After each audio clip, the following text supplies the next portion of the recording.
সবে মাত্র 12টা বাজে, আমি দুপুরে খানা খেয়ে ফেলতেছি, অনেক খিদা লাগছে।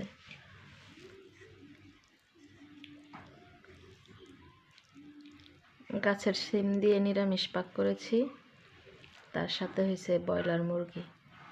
আর দেখুন আমি কাঁচামরিচগুলো কীভাবে সাজিয়ে নিছি। টমেটো, বিসমিল্লাহ।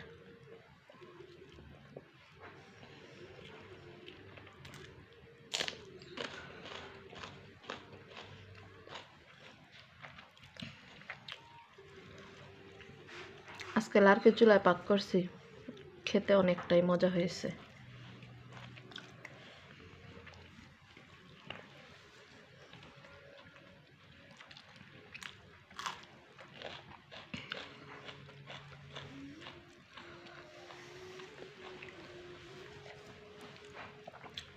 আমাদের ব্রাহ্মণবাড়িয়ার লোকেরা মানে জাল প্রচুর খেতে পারে, আর আমার সাথে তো বাজি ধরলেও মনে কেউ পারবে না।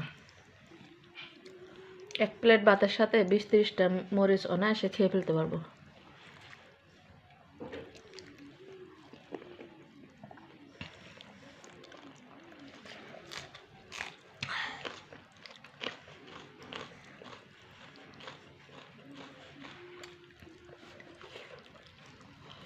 গরম।